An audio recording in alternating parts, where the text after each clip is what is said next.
Yep. Gina's gonna make a post. Okay.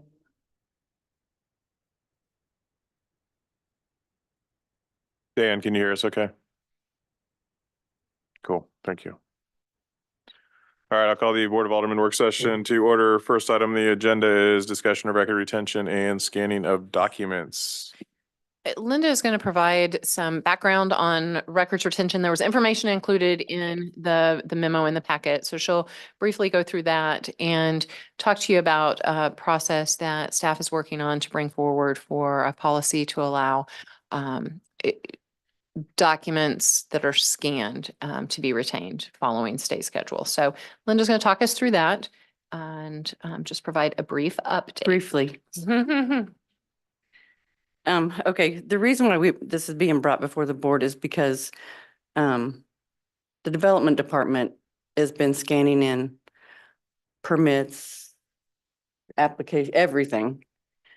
So they can find their records easier. They also have file cabinets, lots of file cabinets that they're storing the records in. We've spoken to the state and they said that a record is a record, no matter what format it is in. But the city has to have a policy in place. So what we are proposing is that staff work on a policy and bring forward to the board for approval in the near future on what to do with paper copies instead of filing all our paper copies. Once they would be scanned in, checked to make sure that everything in the file is correctly scanned in, then those documents could be shredded because we would have the scanned document. So we would continue to follow state retention records. Currently, an example is this evening, we have destruction of some records on the agenda for tonight. It's following state statute, and we do this on an annual basis. All of our records right now are both, if we have scanned documents, we have the paper copies and the scanned copies. So what Linda is working with staff and the Secretary of State's office is to put together a policy for board review in the future that would outline destruction of paper copies and then saving those scanned copies following the state timeline. So she's worked with clerks in the area, and I think Belton has it's Belton that we're kind of working with on Belton or Raymore. There are several communities in the area working on similar plans. So we wanted to just let you all know that that's something that we're working on and we'll be bringing forward for your review in the future. Just wanted to provide you an update. The information that's included in the work session packet does outline the current retention practices that are statutory and that we follow. So. Yeah, because ordinances, resolutions, minutes, those all have to be kept paper. Yes. I mean, the original document. But all the other applications and everything else can be retained, scanned. And what about destruction of the electronic copies as well? Can you? They It would would be follow done the same timeline. Same timeline. So there's different timeline for different types of records, employment records. So if someone applies, the state statute outlines how, actually, it's not the state statute. The Secretary of State's office has a retention schedule. And so cities follow that. So right now we keep those paper copies. And for instance, there are some records that in finance or police department or HR that we may have to keep for 3 years, 5 years, whatever those different records are, then we destroy them. What we would do now is we could scan those in and then they could be destroyed on the electronic format under the same schedule, but that the electronic format will be recognized as the official record too. But it would still become before the board. Yes, we For do not, approval. we cannot destroy any records without bringing it to the governing body in ordinance form. So it takes 2 readings. The only thing I'd like to ask in your research and everything from prior experience that I've had, when you go to scanning documents, they're there. So I'd like to make sure that there is some plan in place to review when that destruction time is Yes. targeted for those that are Yes. scanned in. Otherwise, they're just there forever. Right. Correct, and that's exactly why we'd be looking at a policy. Not only that this is the schedule that we could follow, but this is how we'll do it as well. Linda, I have a quick question. So these documents, are they stored on servers locally? Or are we in the cloud? We're in the or- cloud. Okay. And then I'm sure there's backups of backups, so all that good stuff. Yeah. And I know because we got the large format scanner that is in Jack's department now, and they've been scanning stuff on these nice icy days we've had and going in and checking them to make sure the scans are good and all that stuff. So we got through about half a rack last time I checked, but We would probably lot make of- it part of the policy also that you scanned it in, you checked the document, but it still needs to be signed off that someone else checked that document also. I guess say that's, it was a 3-step process. You scanned it in, you indexed it, and then you completed it, which was that final review, Yeah. which really put it into the electronic archive, we Yeah. did say. So I will say I'm glad to see you guys moving forwards with this, because this has been something that I've Mhm. asked and questioned Mhm. for, what, Mhm. 6 years? Yes. Yeah. So I'm really glad to see that this was on, to be Absolutely. coming up. And it was mentioned briefly in the, or touched on in the packet, but what about, have we looked at offsite record storage? Like hard Not in copy the time record that I've storage? been here. I know a lot of communities have done that. There is a cost to that. Yeah, I was gonna say, there is a cost involved with that, but there are companies out there that, Yeah, and the cave, a lot of places store stuff in the caves, and I'm well aware of those. That's one of the things that we would be looking at, because there are some records that will have to be paper. That's just all there is to it. So Mhm. that's part of this policy. It looks at everything. The other thing, and I've had it twice and just lost it. It's gonna come back to me in a minute, so, sorry. Thank you. That's it. Sorry. any other questions for Linda? Yeah, one more in reading through this on what you have to keep in paper format and where it says it may also be maintained in scanned electronic form. Would you go ahead and scan those as far as easier access to Yep. look something? Okay. yep. And I'm sorry, that's where my mind was going also. Alderman Russell, as you talked about, and there's been the conversation of, looking at various ways of retaining those records.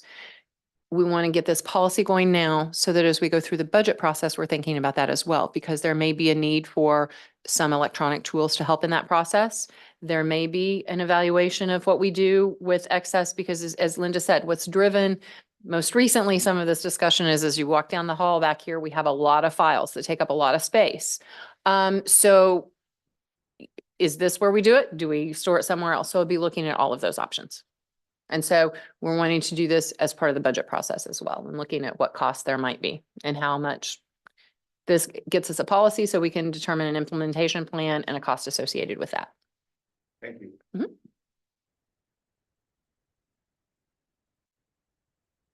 Good. Well, next is number 3, discussion of South Overlay District. And Jack Hendricks is going to provide a report and information on that. Apologize for the cough. I don't think it's going to go away anytime soon. In your packet, you have 3 documents that were given. Excuse me. There's a draft of an RFQ, and there's also a ordinance from Peculiar, Missouri, that's kind of an example of what they can look like, what the process that we're talking about could look like. So if Linda, if you'd, I'll give you a little presentation and then we'll go from there. So the strategic plan and the comprehensive plan process is what's bringing this forward. In 2019, we hired a consultant and they went through the visioning process with the public. You all were involved in that as well. And in 2019, that vision and strategic plan were created, and they created the 5 pillars of excellence that we've been using as our basis of most of our decision making. Immediately following that completion, we started in 2020 with the comprehensive plan update process, using that same consultant, tying all that together, making things a little more cohesive. We had a kickoff meeting in January of 2020 where groups of stakeholders were able to join into these committees that we were going to be using, the stakeholder committees, based upon each of the 5 pillars of excellence. Those 5 pillars are the same ones. They're on here. I won't bother you to go through them each, but those are what we are basing everything on, including the comprehensive plan process that bases its decisions on those pillars. Following the kickoff, we the consultant and city staff made available a survey in both paper and online. We presented a bunch over at Senior Center. We had some here at City Hall. We let people know about the survey. Following that process, I think it was a 60 or 90-day process, 60 days, I think, maybe. The consultant then compiled all that data, the comments and everything else in preparation for stakeholder meetings that were planned for mid-March of 2020. Obviously, they were canceled. That didn't happen. Consultant then, working with Cynthia and myself and several other folks, elected officials and the like, to pivot and go create a process for handling these public engagement scenarios without being able to do them face to face. Because there were more people at home and able to engage in this online portal process, we had more than double the anticipated or the estimated number of participants that we were going to have. So we had a lot of participants. We had both hybrid and online and in-person meetings at the end. We actually were able to have in-person meetings as well as we had multiple planning commission meetings on the matter, public hearings in front of the planning commission. That brought us to the ultimate comprehensive plan 2030, where we're at. In November of 2020, the planning commission approved or adopted the document, and then the next meeting, the Board of Aldermen approved it as their official development policy, and that's what we've been working on since November of 2020. Again, it uses the 5 pillars of excellence as the framework. It's our strategic plan, and it's tied directly in to the comp plan. Each pillar has a set of action items or action steps that are designed to implement that plan. One of the other things inside the, also each one of those steps has a priority and a timeline designation. So you can sort it. If you look through on our website, we've got the dashboard. It allows you to sort each and one of those steps that way. Included in the plan is our future land use plan map. Included in that are 3 new overlay districts in the future land use plan. And if you'll go to the next one. This is an excerpt directly out of the comp plan that shows you the 3 different overlays. Smiths Fork Park commercial overlay. That is pending the final approval from the Corps to allow us to annex that. Can't really have a zoning overlay over land that isn't in the city. Once that happens, we'll be able to do that. The other one is a downtown district overlay for basically the downtown area. And then the third one is the 169 South Employment Center overlay. And that's what we're talking about tonight. That's the only one of the items that is specifically called out as an action step. And it's in the business and economic pillar, strengthen business and economics. Specifically one of the goals in that section is to target and attract key industry niches. And the second goal in that is to establish that zoning overlay. Excuse me. The area that the comprehensive plan calls out is the area south of Barton Heights and north of 134th Street, which is where the Smithville Attic Storage full features that area. And it goes from 169 substantially back to the west. Not quite to the city limits, but fairly far back there. That's the identified location of the overlay district. Excuse me. Now, how these work for an overlay district is it creates opportunities for variances from the standard zoning rules, the setbacks, number of buildings on a lot, the types of uses that can go together. All of those types of things can be included in this overlay. But in order to do it, You have to have a real good structure, a ordinance structure, which is what, if you've looked at the peculiar version, peculiar Missouri's didn't focus on employment. It focused on other factors that they decided to use.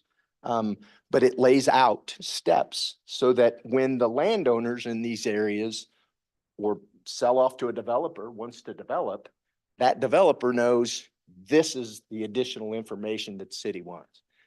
We can, the comprehensive plan talks a lot about creating or identifying, excuse me, the key industry niches. What industries do we want to bring employment to Smithville? And this is the area to focus that. Anticipate the process will involve a lot of the Economic Development Committee and this board and the citizens as well, identifying what do we want to bring, how do we want to bring additional employment to Smithville and focus it in this area. You've also been provided a draft copy of the RFQ.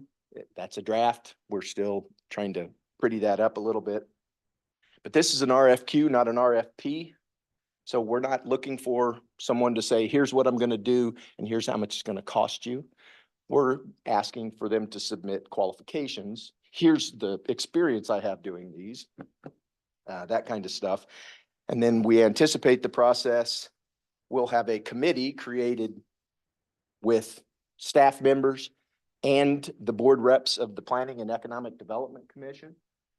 So that we have people that are going to be directly involved in all of the processes as they go forward, reviewing the candidates' qualifications, similar to other consultants processes we've done. I know, Melissa, you've been involved in several of those. After all those applications are submitted, the committee will then review all of the submissions and they will select a number of them for interviews. Don't know what that'll be. We don't know what we're going to see.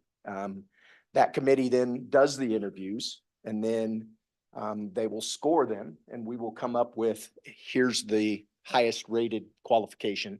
And that's the one that we will then begin a negotiation with to come up with both the scope of their work, what all the steps they're going to go through, and the amount of the contract, what that will be. Once that's done, as we've done in the other scenarios, it'll be brought forth to the board for approval. Here's a contract. Here's the draft, here's the language of it, the scope of work, and the dollar amount, and present it to you all for approval.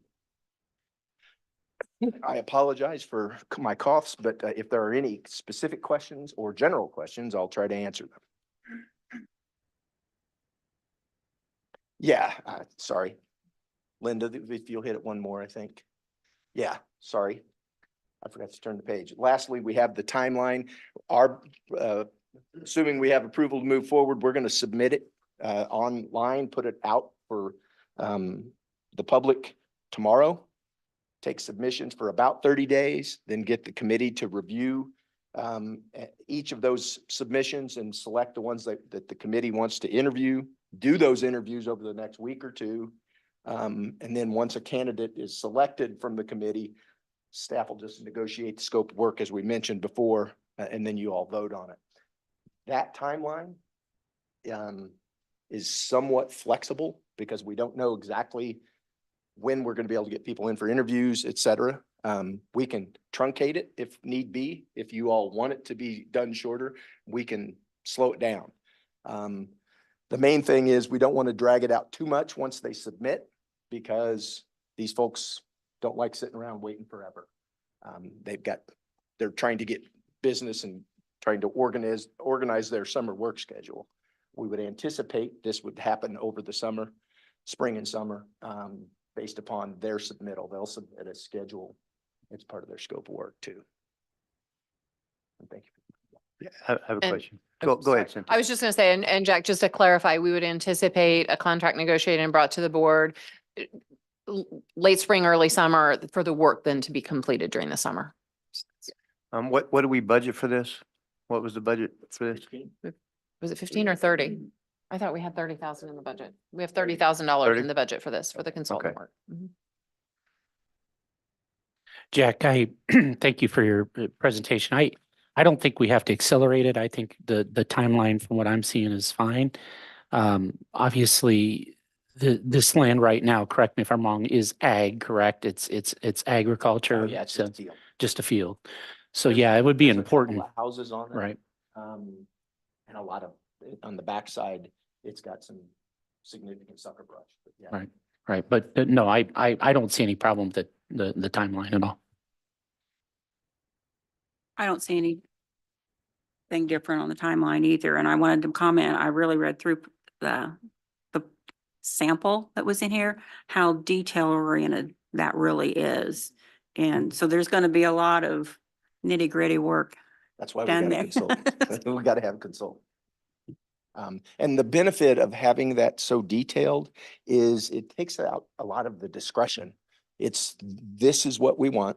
We do it up front. Then when someone comes in with a proposal, here, make it, meet this. We're good. Any other questions for Jack?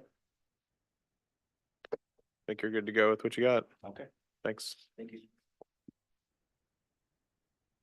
Well, I'll entertain a motion to adjourn. Mayor, I'd make a motion to adjourn work session. Thank you. Do I have a second? Second. All those in favor of adjourning, say aye. Aye. Hi. All opposed, say no. Stand adjourned for 5 minutes.